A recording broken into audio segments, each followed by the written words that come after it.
Looking for these better days. It is Thursday, January 15th. I'm Scott Seidenberg. Here's what you need to know to make today a better day. John Harbaugh to the New York Giants. That's right. It is looking like it is becoming official. Mackenzie Rivers joins me on this episode of Better Day, presented by FanDuel and Mac. The news that broke last night is that John Harbaugh is ready to accept the New York Giants head coaching job, and the team is expected to hire him as soon as possible, maybe even by the time you are listening to this very podcast. What do you make of the decision, Mac? And is this the right fit for both sides? Yeah, we might as well say it's done. It's no reason to get lost in the weeds. And as far as is this the right fit for both sides, it's the right fit for John Harbaugh. I mean, if we said what was the best job writ large, maybe it's Baltimore still, which John Harbaugh probably can't go back to for obvious reasons. But I think next would clearly be New York Giants. You have the franchise willing to spend money in the market to make it a lot more attractive for free agents and signing their own guys because of all the amount of money you can make off the field. And you have a quarterback that I think more than Tyler Shuck, who won a bunch of games, but statistically, I think the impressive rookie, although he didn't play as many games, was Jackson Dart. So I think you got to be excited. And then for the Giants, can't do much better than John Harbaugh. His ATS stats are strikingly similar to Mike Tomlin, 52.5% overall and 59% ATS as a dog, which he will be for a while, as I expect the Giants win total to be just what it was last year, 6.5. I mean, this is the first time since, Tom Coughlin that the Giants have, for lack of a better term, a grown up in the room, Mm, right? Because if you think about the New York Giants, like think about the coaching history of the New York Giants, right? They go from Bill Parcells to Dan Reeves to Jim Fossil to Tom Coughlin, all like football institutions, right. right? And then after Tom Coughlin, it's Ben McAdoo, Spags for First a time. season. Yeah, First yeah, time. yeah, Spags for a season. Pat Shermer, right, was there. Then First and Joe last Judge. time. Yeah, Joe Judge was an experiment that didn't Right. work out, and then obviously Brian Dable, who didn't work out. So like it's been a long time since Coughlin left in 2015 that they've had like I keep going back to the phrase, a grown up in the room, a guy who, and we said that about Pete Carroll coming in and taking over the Raiders. Obviously, it didn't work out because maybe the talent's not there on the Raiders, and maybe obviously Chip Kelly was not the right hire for them also. But I feel like this is it's a slam dunk. It's a great move for the New York Giants and for Harbaugh. As you mentioned, he has all the resources now. He has a team that can compete immediately, and people will take this team seriously now that they have somebody in a leadership role that commands respect around the NFL. I think you have to also give him credit for being able to hire. When you're a non-coordinator, non-play calling head coach, sometimes that's used against you, but I think that's actually a real strength here, where Mike McDonald came in, changed the defense, and then was impressive enough to get a head coach in Seattle job and look at the defense there. I think Harbaugh can do it again. He brought in two different OCs that worked with Lamar Jackson in different ways. He'll be able to find something similar that works with Jackson Dart.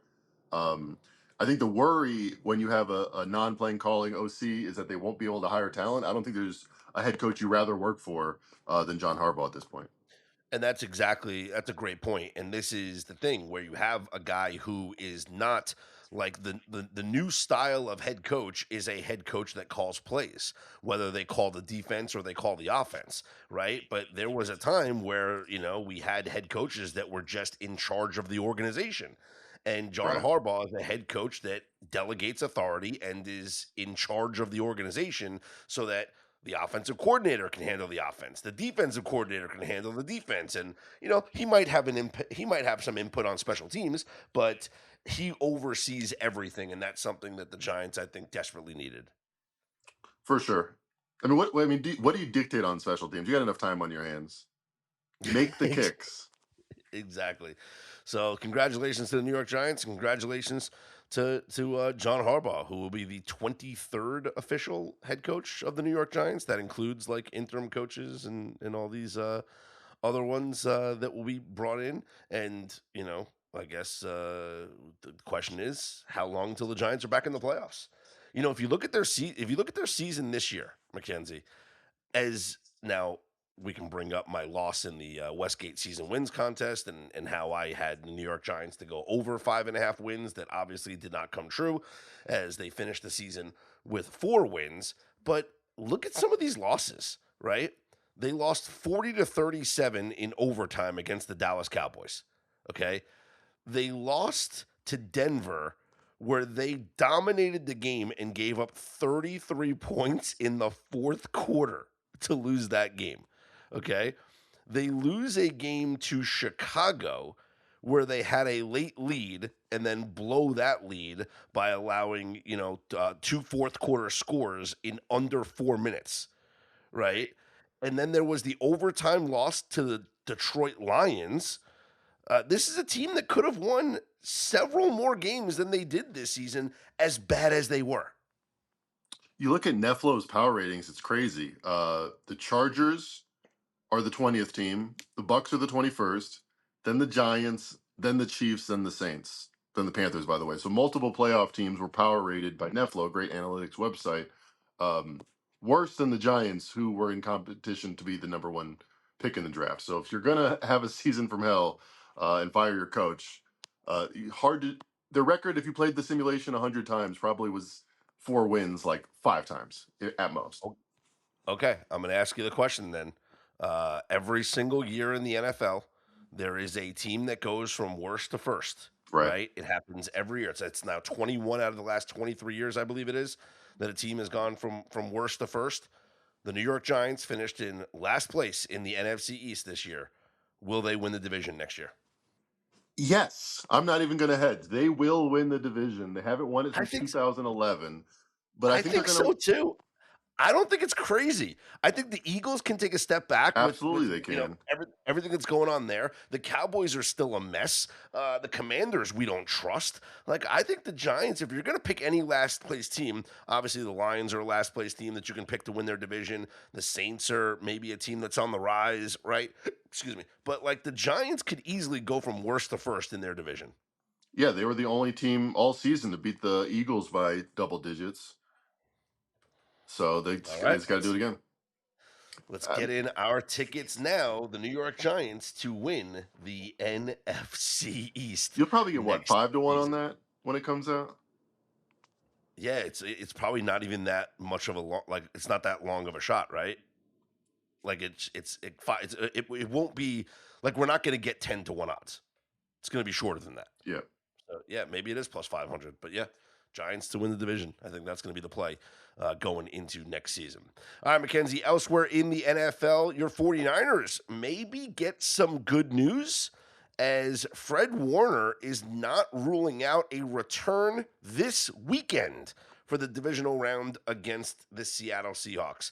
Is it a good move to rush Fred Warner back now? Or, I mean, what does this do for the 49ers? Like, what do you think about this decision? I love it. I think it shows the spirit. Like, I know there's an electrical power plant 2 blocks away from the 49ers facility, which I didn't know that some 49ers had given voice to it. He's like, yeah, everybody talks about it. Well, maybe it recharges your mental batteries if it drains your tendons or whatever. Because there's a spirit about this team. I said it after their win. They want to see how far they can go. He doesn't have that many years left in his career, and he's a coach out on the field. If he's 50% physically of what he used to be, he's barking out the plays. He's pointing at people. He can't cover like he's usually one of the best covers guys. He probably can't cover like that right now, but I don't think it matters. I think he instantly is a half a point of value. The market's moved about a quarter point, so I think there's a little bit more value on the 49ers. It should be 7. It is 7.2. Yep. Right now, up on FanDuel, you can get 49ers plus 7 reduced VIG minus 105. One other NFL story, and I guess it relates to New York. Might as well bring this up. Oregon quarterback Dante Moore, the projected possible number 2 overall pick in the NFL draft, has announced that he is returning to Oregon for next season. So he is not going into the NFL draft. Yesterday was the deadline for underclassmen who are not playing in the championship game to declare for the draft, and Oregon is eliminated. So Dante Moore had to make this decision by yesterday, and he decides to take the NIL money for another year and give it another go at Oregon. And he's gonna make like 50, or he had a chance to make like 50 million, right? Because if you're a number one or number two overall pick, you're gonna make like 50 million bucks guaranteed, right? Yes. So he's doing math saying I will be what 80% likely to be a top 5 pick next year. Matt Leinart was Yeah. a cautionary example where he could have been number 2, ended up being like number 12, 20 or something. But he's taking a calculated risk, and the other side of that is I'm not going to make not going to start the clock on my $50 million NFL contract, but I will cash another $3 million, $5 million check from Yep. all the Nike boosters in Oregon. And for all the Tom Brady's out there, and I have, I think he's the greatest of all time, so I listen to his opinion that say people are coming into the league not ready enough, not trained enough, not enough reps, thrown into the fire like Anthony Richardson just a little bit too early. Maybe this is the anecdote. If we pay them just enough where they can be the number one guy in a small pond, relatively, maybe that'll help the NFL product, and you won't have to And call what all? Philip Rivers off the couch. And he is also saying, "I do not want to go play for the New York Football Jets," Okay, yeah. Well, I because mean, that's just yeah. Yeah, he he's probably not gonna be the first one to say that. he said, the Jets with the second overall pick, like maybe this is Dante Moore saying, "All right, Fernando Mendoza, go number one overall, and then I'm not gonna go play for the Jets. I think I'd rather go back to Oregon for another year." Sure, pull a John Elway. I would. It's probably it definitely factored into his decision, right? I think so. Yeah, I think that's the third factor. How much money is it worth? I mean, look at Sam Darnold, Justin Fields. Everyone had their worst years of their career. Aaron Rodgers Hmm. recently as a New York Jet. Something I would avoid. Yeah, yeah. The kid, he's Ohio born. He went to high school in Detroit, and obviously has played college football. Had 1 year at UCLA before playing at Oregon. So we'll see how next season plays out for him. I mean, he's definitely going to be in the running for the Heisman Trophy next year. I'll tell you that much. Him and Arch Manning, and then we'll see what happens. Maybe he's waiting to see what team Tomlin decides to go to next year and come out into the NFL draft. As a Jets All right. fan, are you just like lamenting like Larry David the state of the world, or who do you want to see them draft? If it obviously can't be the Oregon kid. No one. I want to see them lose again next year and then hire Mike Tomlin in 2027 and draft Arch Manning number one overall. There you go. 2027 Jets are making the playoffs. 2027 Jets, Arch Manning and Mike Tomlin. That's what I want as a Jets fan. Yeah. But yeah, Dante Moore clearly saying I'd rather stay at Oregon than go play Mike for Tomlin, the more New than York one Jets. interception in 19 consecutive seasons as head coach of the Steelers. One plus every year. So that's what you could look forward to. All right, guys. Tomorrow we will have a full Football Friday episode where we will break down the divisional round with best bets for all four of the divisional round games. That's coming up on tomorrow's Football Friday pod. Every Friday from 6 to 7:30, it's NBA Happy Hour on FanDuel, your pregame for the weekend. We're talking limited time specials you won't want to miss. Boosts, bonuses, surprises, all dropping in the app during happy hour. So before tip-off, check the FanDuel app to see the week's special. Then, make your move before the shot clock expires at 7:30 Eastern. It's the perfect way to start your weekend. A little basketball, a little action, and a whole lot of Friday energy. That's NBA Happy Hour, every Friday from 6 to 7:30 p.m. Eastern, only on FanDuel, official sportsbook partner of the NBA. Must be 21 and older and present in select states. For Kansas, in affiliation with Kansas Star Casino, or 18 and older and present in D.C., Kentucky, and Wyoming. Opt-in required. Rewards are non-withdrawable. Restrictions apply, including bonus and token expiration, leg requirements, and max wager amount. See terms at sportsbook.fanduel.com. Gambling problem? Call 1-800-GAMBLER or visit rg-help.com. Call 1-888-7 789-7777 or visit ccp.org/chat in Connecticut or visit mdgamblinghelp.org in Maryland. Hope is here. Visit gamblinghelplinema.org or call 800-327-5050 for 24/7 support in Massachusetts or call 1-877-8-HOPE-NY or text HOPE-NY in New York. NBA last night, Mac, you said Jamal Murray was reveling in the opportunity to be the man, and he did it again last night. 33 points as the Nuggets beat the Mavericks 118-109. Cooper Flagg, the number one overall pick, did leave the game for the Mavericks with a sprained ankle, a sprained left ankle. So there's no word on like what his injury is going to be like moving forward or how many games he's going to miss. Yeah. It's second consecutive game that he twisted his ankle, so maybe the team might be a little extra cautious with him. But what did you make of the performance by Murray and another win, second in 2 nights here for the Denver Nuggets? Aaron Gordon has been back for a couple of games now. He looks excellent, 8 for 12 in this game. And Jamal Murray, I still think, with apologies to Rod Strickland, a few others, best player in NBA history that's never made an All-Star game. He's going to correct that this year with his 26 and 8 averages. I think this is the best Nuggets team we've seen. And with the Thunder showing some cracks, I'm giving him a puncher's chance. If I gave them, I mean, they were plus 400 to start the series. If they had a 20% chance to win last year's series, I think with the way their bench players have stepped up, Peyton Watson coming in, Jalen Pickett been excellent without Jokic. I think it's actually probably to their benefit that Jokic has been out this month to show how good the rest of these guys can be. So yeah, that's a good point. Thunder currently up on FanDuel plus 110 to win the NBA title. The Nuggets plus 750. And then behind them at 13-1, you have 3 teams: the San Antonio Spurs, the Houston Rockets, and the New York Knicks. The Knicks losing last night in Sacramento 112-101. Jalen Brunson sprains his ankle. Speaking of ankles, he played just 5 minutes, left the game, and did not return. Yep. And a lot of Knicks fans holding their breath when it comes to Jalen Brunson. We were talking about the Jaren Jackson rumors, and I immediately thought, well, it can't be Four Towns. He's too important to that team. This is kind of the game where you're like, all right, Jalen Brunson went down in the first quarter, and it was instantly Kings up by 20 without you. Ends up with 13 points on 14 shots. Brunson, I mean, we thought it was going to be with a new head coach, more egalitarian, less Jalen Brunson heavy.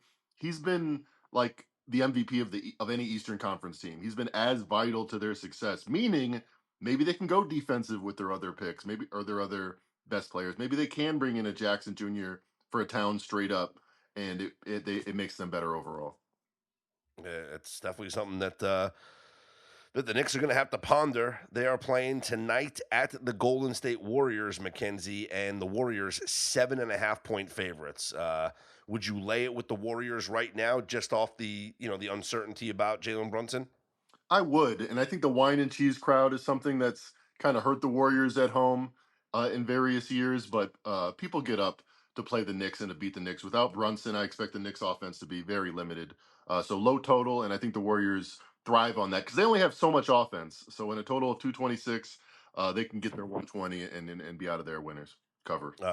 Great matchup in the Western Conference tonight as the Oklahoma City Thunder take on the Rockets in Houston. OKC laying 4.5 on the road up on FanDuel. I just saw a graphic. Someone was trolling Kevin Durant, talking about how the Suns had a better record than the Rockets. And it made me do a double. I mean, since they were pretty close, it's since flipped. But it made me do a double take because the Rockets in my power ratings are super high, like the NBA title odds. They're third in the league. I actually have them a little higher than those other teams in that third tier. But their record has not reflected that. You could say, all right, well, they're bad in close games. I don't really think that's the right way to look at it. I think every possession in the NBA matters or tells you more than any time you split it up by 48 minutes. I think the Rockets are that good. I think they're one of 2 teams in the West that can beat the Thunder. So plus 4.5, it's a little bit of a smack in the face. The Thunder are not 7.5 points better than a team that arguably is the second best team in the West. So public team, people like betting favorites. Maybe it gets to 5 and you fire, but I'm definitely going to be on the Rockets or pass for me. Okay. Suns, speaking of the Suns, they are 6.5 point dogs at the Pistons tonight. You know, I missed on the Suns. I've been following the Suns closely. I missed on the Suns with the Heat. The idea being that their quirky offensive or defensive style was going to frustrate the Heat, and then a veteran head coach with a lot of savvy was able to pull out a fourth quarter. They make some threes and they win. I don't think the Pistons have that gear. I'm going to go back to the Suns here. I don't think that the Pistons are capable enough and multiple enough to deal with what the Suns' pressure is doing outside of Cade Cunningham. So I like the Suns here. All right, elsewhere we got the Celtics 2 point favorites at the Miami Heat. The Bucks are at the Spurs. San Antonio 7.5 point home favorites. Jazz -1 at the Mavericks. The Hawks 4 point favorites at the Blazers, and the Lakers 5 point favorites at home against the Hornets. Any leans or plays on those games? Yeah, kind of the opposite of I picked the right team to fade and the right team to back. I just picked them at the wrong time. Bad matchup. I kind of think the Heat are very prone to fall down in the rankings. Their recent offensive stats, Tuesday's game notwithstanding, have been particularly poor. I think the Celtics take advantage. I would lean to them. And historically, in the modern era of Boston Celtics history, they are much better at Miami than playing the Heat in Boston. Whatever it is, it's a road matchup. So Yeah. I like the road team here. Okay, and finally, we have the game that starts earlier today, 2:10 Eastern time. We talked about it a little bit yesterday. The NBA Berlin game at the Uber Arena, the Grizzlies and the Orlando Magic. Total is 229.5. Mackenzie, and you think we see points in this game? I do. The body clocks of these teams, more eastern side of the map, so they're not going to be too thrown off by playing what to them body clock wise will be like a 2 p.m. game. And the rules and the vibe and just the history of it, these neutral site games, these foreign games have seen a happy fun time. So I like the over 229.5 here is my lean. Yeah, I think that's what we see as well. On the ice last night, we picked up a couple of wins up on betterday.com with the Golden Knights, a 3-2 win over the Kings, even though they almost blew it, like had a 1-0 lead and then a 2-1 lead late in the third period before the Kings got the game-tying goal with a little over a minute remaining, and then Mark Stone netted the overtime winner. So VGK gets the 3-2 overtime win. Good for the Knights last night. That is good for us tonight, Mackenzie, because now we are going to fade. We are going to fade the Golden Knights, I think. You see, VGK played last night, and now they play tonight, the second of a back-to-back. And normally, we love fading teams on the second of a back-to-back. Tonight, they take on the Toronto Maple Leafs, Mackenzie. Toronto comes in just having lost to the Mammoth when they played the second of a back-to-back after the win in Colorado, and we were all over the fade of the Maple Leafs in Utah against the Mammoth. Well, now they're taking on the Knights. This is still a Toronto team that has won 4 of their last 5 games before losing that game to the Mammoth. What do you think? Do we back the Leafs tonight here in Vegas against our Golden Knights? So they're on the second night of a back to back, right? The Knights are on the second night of a back-to-back. Yep. Oh, okay. I think we back the Leaves. Like whatever attrition it comes from being on the road 3 games in a row, you get that day in the middle to reset. So that makes sense to me. I think so. I think this is an opportunity to really fade. As much as I don't want to, it feels like it's a Toronto spot. But we'll keep an eye on the goaltending matchups and see if that's where we want to look for tonight's schedule. Elsewhere, you got the Kraken also playing on the second of a back-to-back. They will be in Boston against the Bruins, which is a great spot to fade a team in. Boston -170 up on FanDuel right now. So a couple of games of note with teams playing on the second of a back-to-back in fade situations, as we like to pick out in the NHL. Well, today here on Thursday, Mackenzie, is the official start of the PGA Tour schedule, or the PGA Tour season, if Let's you go. will, here in 2020. We're in 2026, right? How crazy is that? 2026 still. This is 2020, yeah, 2026. So the Sony Open in Hawaii, and we are excited to be partnering up with Brad Thomas, who, if you follow him on Twitter or you read his work anywhere, Brad does a great job handicapping golf. He's on Twitter at Mr. Brad Thomas. He handicaps everything really: golf, basketball, soccer. He's really good at, but he writes golf articles for the PGA Tour. He also does the soccer betting show for BetUS TV. So I've worked with Brad before. Great guy, and looking forward to having his content for you guys up on betterday.com. So if you are going to read the newsletter here on this Thursday morning, you will see a bet from Brad that we will feature before every tournament moving forward. We'll get a little like a first round leader or an outright bet, and that'll be for free in the newsletter each and every Thursday morning, getting you ready for these tournaments.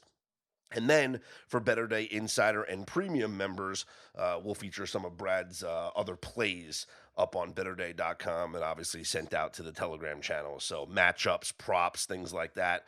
You know, the bets that we're actually going to be like, you know, we're tracking the records, and we always track the records. But as far as like the outrights, you know, the long shots, the 50-1s, the things like that, which, listen, if you nail like 5 of those over the course of a season, you're coming out profitable, Mackenzie, right? Absolutely. You know, like some of these outrights are just incredible when you hear the stories about these guys hitting them. Brad certainly hit them before. I've watched him hit them, and I've cashed on some of the ones that he's hit. So we will be featuring Brad's PGA Tour selections coming up throughout the rest of this 2026 season. Now that the golf season officially gets underway here today in Hawaii. So looking forward to that. For Mackenzie Rivers, I'm Scott Seidenberg. Here's hoping you make today and every day a better day.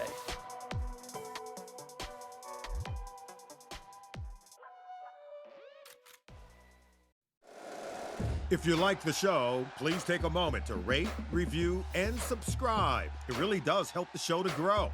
Thank you for listening.